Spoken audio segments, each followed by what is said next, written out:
வணக்கம். ஒரு நாட்டோட தலைவரைய கொன்னுட்டாங்கன்னு வச்சுக்கோங்களேன், அதுக்கப்புறமும் அந்த நாட்டு ராணுவம் எப்படி சண்டை போடும் யோசிச்சு பார்த்திருக்கீங்களா? இன்னைக்கு நாம பார்க்க போறது அப்படிப்பட்ட ஒரு ராணுவ கோட்பாட்டை பத்தி தான். அது பேருதான் மொசைக் கோட்பாடு. இதுதாங்க முக்கியமான கேள்வி. பொதுவா என்ன நினைப்போம், ஒரு ராணுவத்தோட தலைய வெட்டிட்டா அந்த ராணுவம் மொத்தமா முடங்கிடும்னு தானே. ஆனா அந்த நம்பிக்கையை உடைக்கிறதுக்காகவே ஒரு கோட்பாடு இருந்தா எப்படி இருக்கும்? போர் உச்சத்துல இருக்கு. அமெரிக்கா இஸ்ரேல் சேர்ந்து நடத்தின தாக்குதல்ல ஈரானோட உச்சகட்ட தலைவரே கொல்லப்படுறாரு. எல்லாரும் என்ன நினைப்பாங்க, போர் முடிஞ்சதுன்னு தானே. ஆனா அவர் இறந்த சில மணி நேரத்திலேயே ஈரான் முழுக்க இருந்து ஏவுகணைகளும் ட்ரோன்களும் பறக்க ஆரம்பிக்குது. இது எப்படிங்க சாத்தியம்? இந்த ஒரு கேள்விதான் இந்த முழு கோட்பாட்டையும் புரிஞ்சுக்கிறதுக்கு நமக்கு திறவுகோல். அந்த மர்மத்துக்கான விடைதாங்க இந்த மொசைக் கோட்பாடு. ஈரான் எப்படி தான் தலைமை இல்லாம கூட போரை நிறுத்தாம தொடர முடியும்னு இதுதான் நமக்கு விளக்குது. சுருக்கமா சொல்லணும்னா இது ஒரு பரவலாக்கப்பட்ட ராணுவ அமைப்பு. அதாவது கமாண்ட் சென்ட்ரலைஸ்டா இல்லாம டீசென்ட்ரலைஸ்டா இருக்கும். இதனால மெயின் கமாண்ட் அழிச்சா கூட ஒவ்வொரு யூனிட்டும் அது பாட்டுக்கு தனித்தனியா இயங்கும். அதுக்காகவே இதை டிசைன் பண்ணிருக்காங்க. இதுக்கு ஏன் மொசைக்னு பேர் வச்சாங்கன்னு தெரியுமா? இப்போ ஒரு பெரிய மொசைக் பெயிண்டிங் இருக்குன்னு வச்சுக்கோங்க. அதுல ஆயிரக்கணக்கான சின்ன சின்ன கற்கள் இருக்கும். அதிலிருந்து ஒரே ஒரு கல்ல நீங்க எடுத்தா அந்த முழு ஓவியமும் அழிஞ்சிருமா? இல்ல. அது போலதான் இந்த ராணுவ அமைப்பும். ஒரு யூனிட்டை அழிச்சாலும் மத்த யூனிட்கள் அதோட வேலைய செஞ்சுக்கிட்டே இருக்கும். இந்த கோட்பாடு சும்மா திடீர்னு வரல. இதுக்கு பின்னாடி ஒரு முக்கியமான வரலாற்று காரணம் இருக்கு.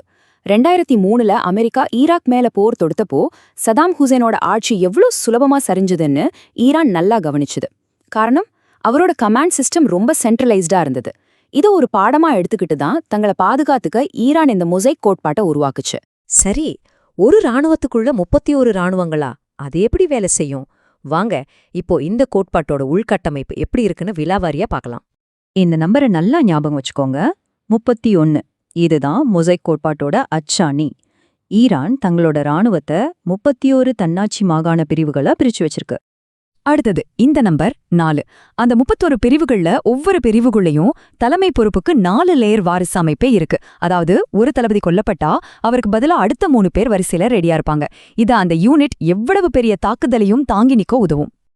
இப்போ பாருங்க, இந்த அட்டவணை அந்த 31 யூனிட்ல ஒரு யூனிட்டோட அமைப்பு எப்படி இருக்குன்னு காட்டுது.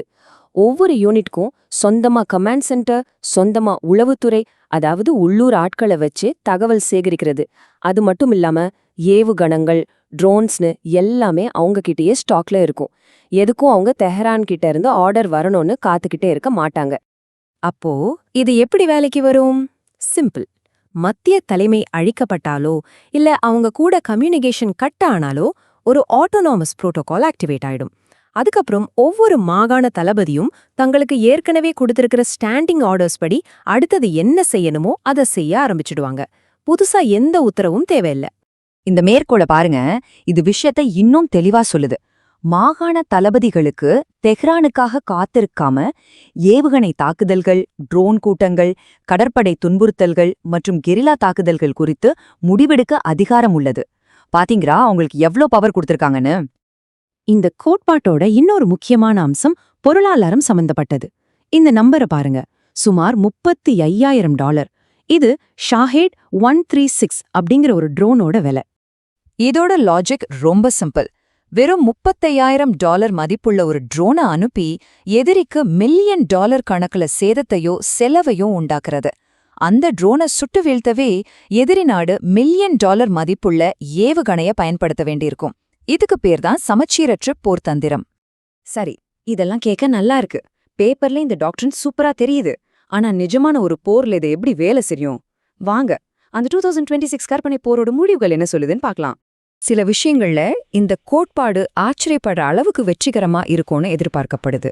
முக்கியமா தலைமை அழிக்கப்பட்டாலும் தாக்குதல்கள் நிக்காது. அதைவிட முக்கியம், ஹார்முஸ் ஜலசந்திய கப்பல் போக்குவரத்துக்கு ஆபத்தானதா மாத்தி உலக பொருளாதாரத்தையே ஆட்டி பார்க்க முடியும். அதாவது நேரடி சேதத்தை விட அதனால வர்ற பயமும் பொருளாதார நெருக்கடியும் ரொம்ப அதிகமா இருக்கும். ஆனா இதுக்கு இன்னொரு பக்கமும் இருக்கு. எல்லா பரவலாக்கப்பட்டதால தாக்குதல்கள்ல ஒரு ஒருங்கிணைப்பு இருக்காது, சிதறன மாதிரி இருக்கும். சில சமயம் பக்கத்து நாடுகள் மேல கூட தவறுதலா தாக்குதல் நடக்க வாய்ப்பிருக்கு.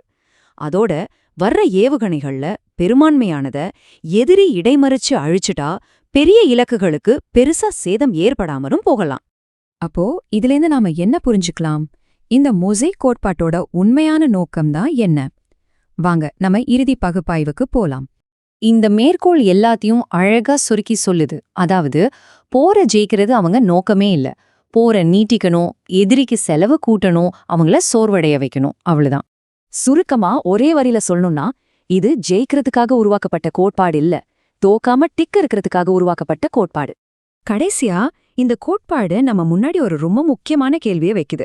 வெளியிலிருந்து வர தாக்குதல்களை தாங்கிறதுக்காக டிசைன் பண்ணப்பட்ட இந்த சிஸ்டம் போறனால நாட்டுக்குள்ளே மக்களுக்கு ஏற்படுற அழுத்தத்தையும் பொருளாதார சிக்கல்களையும் தாங்கி நிக்குமா?